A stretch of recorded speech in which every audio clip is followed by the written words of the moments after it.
Hi, I'm Megan Baker, and this is Influence Her. Deshanna C. Wiggins is an Albany native with a passion for service. She's also the CEO of the Albany Black Chamber of Commerce. We welcome you on Influence Her. Thank you so much for taking the time to sit down with us. Thank you, Megan. I appreciate that. Let's dive into your background. You graduated from Albany High. I did.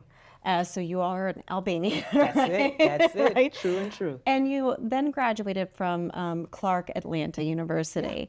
So you bring that experience with you. You return back to the Albany area.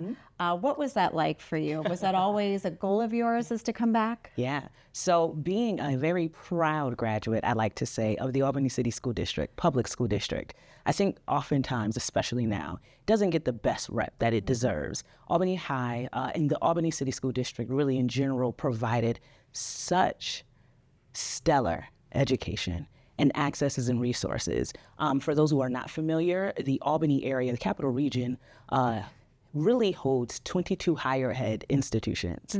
You have to think about that. For a very small demographic, only 1.1 million people, that's a lot of education being taught, right? And so I, as a student, my dad also was an educator. My mom was also in the Albany City School District. She'll be retiring next year. She's very happy. He retired last year, right? Congratulations to him and congratulations to her, right? That's Please, amazing. she's on the countdown. So. Educators are really kudos goes to them, important people. Megan, they're really a dying breed. Yes, they are. We have to really look at it, right? And so for me, education was always around. I come from a very strong education background with my parents and just my rearing. So they made sure that I had the best public school education possible. I actually was bussed in. We can say it now. I'm in my 30s, so it's long gone. But I was bussed in because my father was an educator. I was able to go to the city school district, but I didn't want to go to the schools where I was because I saw that Albany High had so much access to information. I had internships my junior and senior year at RPI and at UAlbany. I was able to take those credits to my HBCU. So there was just a lot of information, a lot of advocacy. The educators are top notch. And so for me, it was really important for me. While I know that this particular industry, this area, really seeks out particular industries, be it education, government, and law. We're thinking about those life sciences, right? And healthcare. We know that those industries run this community. I didn't have any interest in any of it, so I knew I needed to leave to be able to get those skill sets that were more in line with what I was interested in doing in communications and public relations. Yes. And so I decided to take my talents to an HBCU. But when you ask, was it always a part of the plan? It absolutely was. I literally would think of ways, how do I bring this synergy here that I am experiencing in Atlanta at a historically Black college and a university between three other historical Black colleges and universities? How do I take this bubble that we got the opportunity to experience and provide that to my community back at home? I didn't know what that looked like. I didn't know if I needed to pursue law. I didn't know if I needed to continue in my communication track, but I knew whatever it was, I'd commit fully to it. And luckily, it was the Albany Black Chamber of Commerce and Social Club, and it merged all of the jobs I had up to that point, all of the access points that I had, and so I'm very happy to bring that skill set back to my hometown. You were in a major city, as you just mentioned, in Atlanta for 15 years. What did you gain there? What is your experience there that you were able to bring back here? Absolutely. It was one of the and I say this wholeheartedly because I don't think people truly understand how important representation is. If you are not able to see someone who looks like you, be it race, be it gender, be it disability or not, then you're very unfamiliar with the concept that it could actually be you, that you could actually do it. So for me, I did not see PR execs who looked like me, right? I didn't see many Black lawyers, right? I knew that they existed, but they weren't who was passing me by day in and day out here in this area. So to go to an environment, historically Black colleges where 4 Black institutions shared one campus, right? It's like all of the different schools were on UAlbany's campus, right? And so all of us, while we had different particular, I would say, career focus points, our missions were all aligned. And so to go into an environment where everyone looked like you, right? I worked for 3 mayors, I worked for a judge, and from everyone in that building, from the judges to the custodial staff, looking like you, it gives you a different perspective. And for me, it was something that I knew was really, really important and was missing in this capital region. As you know, in this area, there are many social clubs, and we prompt ourselves from being diverse, right? Taking in those refugees and making sure that there is work and making sure that we are able to support them. But I did not see that growing up. And even since returning, a lot of that for the Black community. And I knew that we needed an executive space. We needed a chamber of commerce so that our businesses also had that platform. It's funny, there's many vendors who have worked with us this past year, and they've said, I have tried to get inside of these corporate offices.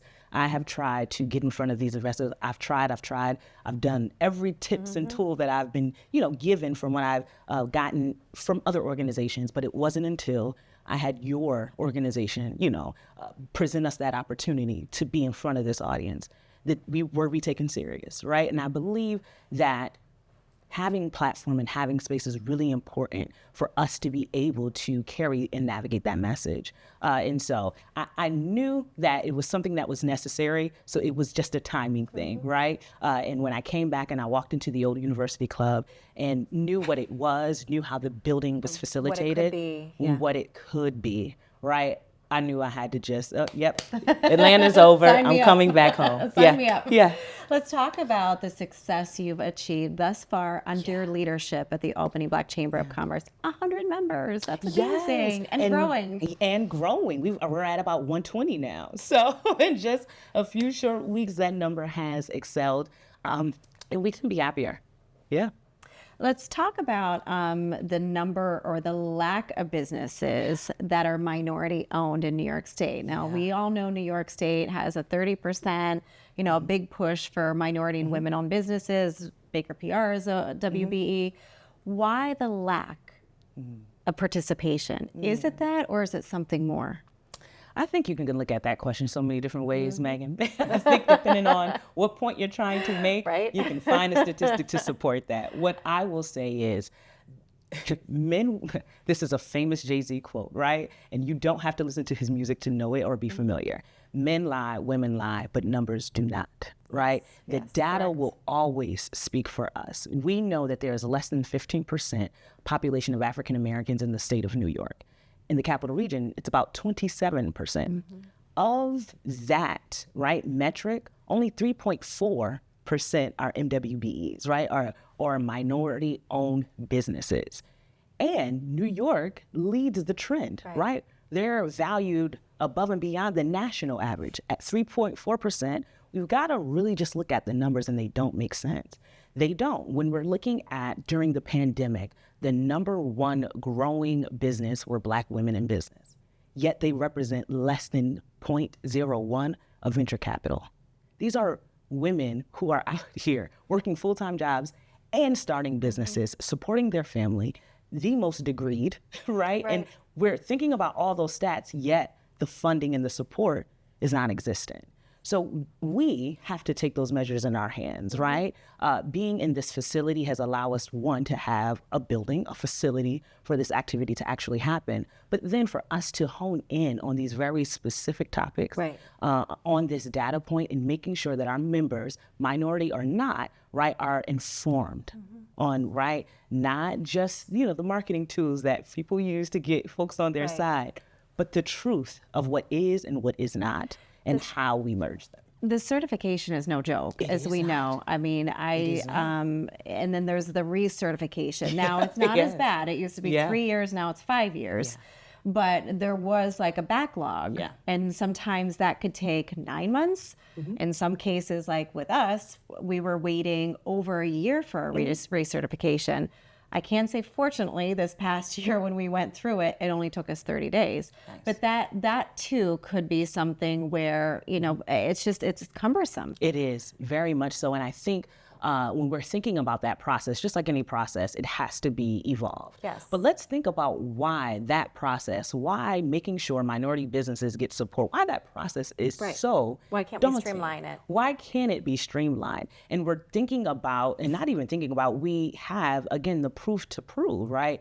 MWBEs aren't just for Black people in business. They are for marginalized people in business. So whether it's women, right? Indigenous backgrounds, it is for that purpose. But still, somehow, folks find a way to manipulate it. If there's a system to be created, there's someone also figuring out how to undo the system. And so when we're thinking about the evolution of MWB, its certification and its process, it has to consistently be upgraded, right, to move with the trend of times and to make sure that this particular legislation will allow and be afforded to those businesses that actually meet it, right? Meet those qualifications. So often I'm hearing a lot of my members saying, I've been going through the process of trying to get this. I finally get it, and I still don't get any of the bids. I'm still not even, I'm finally have made it through this process, and now I'm told I don't have capacity, and that, right? Yeah, and that actually is, you're right, because I remember going through the same thing, and it's like a waiting game, and it took several. You know, and then finally, once you get in, once you get and it just takes one, and then you know, then it just paves the way. But it is a struggle. It is a process, and it is definitely something that we're working with the MWBE office for the state to figure out how we streamline.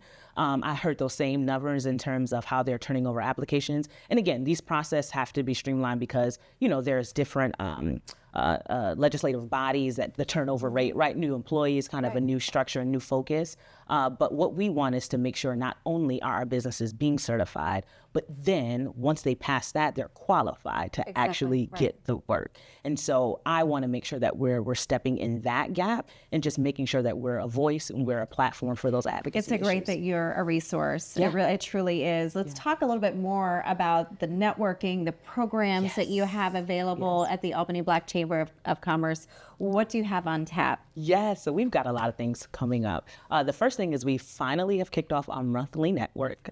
It is called Last Friday. It's a networking mixer, and that is really just to bring the entire community out, right? The Capital Region and its businesses. Whether you are a member or a non-member, we want you to come here to engage.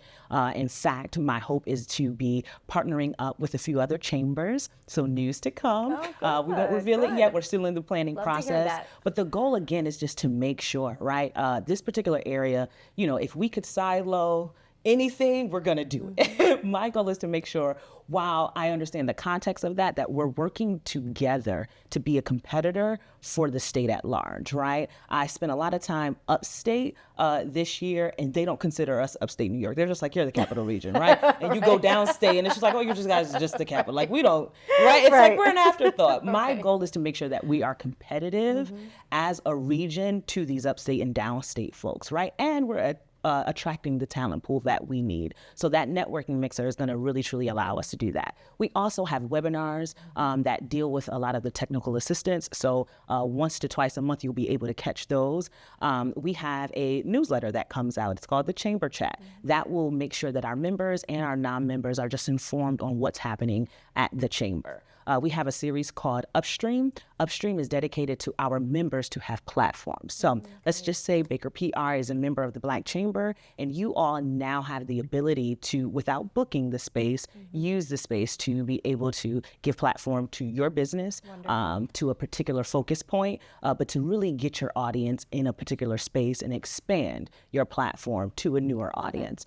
So we want to do that monthly for our members. And then quarterly, we are doing an event called Empire. And this series is dedicated to those industry leaders who are national, who have more of a bigger presence, to just draw them out to this area. My particular goal, again, is just to make sure we are an attraction designation, the way that we should be. You know, I'd liken, I have a partner who is from the Bronx, New York, and he tells me Albany is not New York City. Albany is not New York City. And I'm like, well, we're the capital, right? And that should be the end. Proud of right. That. And we're super proud, right? What happens not only in this state, but what impacts the other states, right? happens just steps away from the chamber. So it's really, really important that people understand that we are open for business. We are up against this workforce, not just here, but everywhere. These numbers that are disparate, and we need to make sure that people know that we have ground for them to come in, to break it, to be able to move their businesses. We're not just a public sector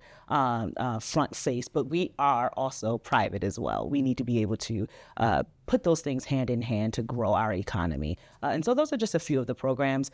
Always come to our website to find out all the other things that are coming. And I know mentorship is highly important too. Yes. There are a lot of mentorship opportunities through the Albany Black Chamber of Commerce. So we want to make sure we talk about that too. Yeah, so we're going to be gearing up for a few things. As I mentioned earlier, with this area having 22 higher ed institutions, we should not have a workforce issue.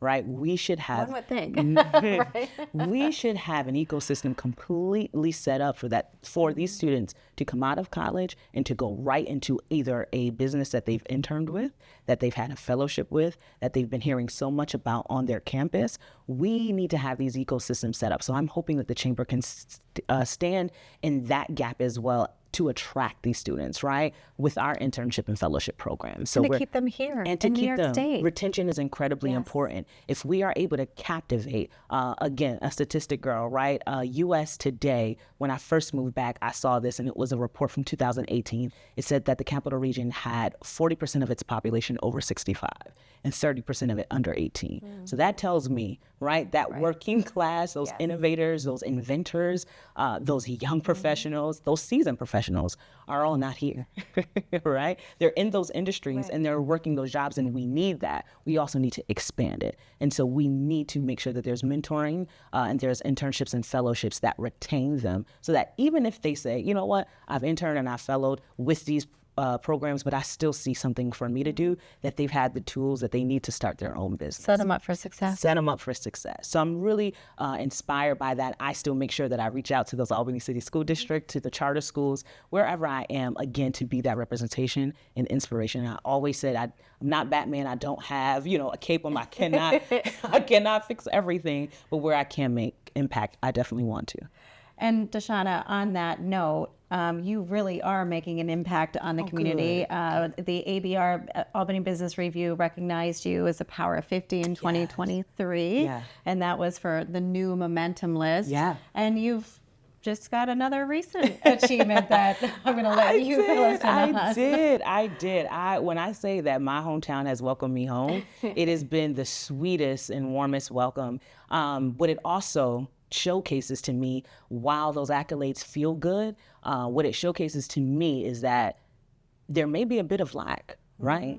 And that also, or that there are people here that exist, but they're not connected in these ways because their titles aren't as large, right? I always say, I'm just doing my job, right? The extra is truly extra, and I'm honored. But as long as the target is making sure businesses have platforms, so if getting that award allows that, then I'm here for it, right? But I really want to make sure, that folks understand that there are way more Deshannas, right? This place bred me, and it's not just me, it's so many others. Many of them are here, many of them are not. My goal is to try to get them back.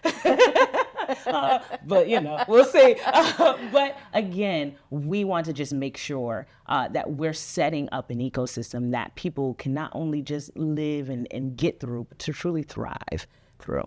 You are very humble, by the way. And congratulations to you on all your achievements and everything that you're doing in this community on behalf of the Albany Black Chamber of Commerce as well. And you truly are a role model too. Thank you. Deshanna, it has been an absolute pleasure. We appreciate it. Thank you.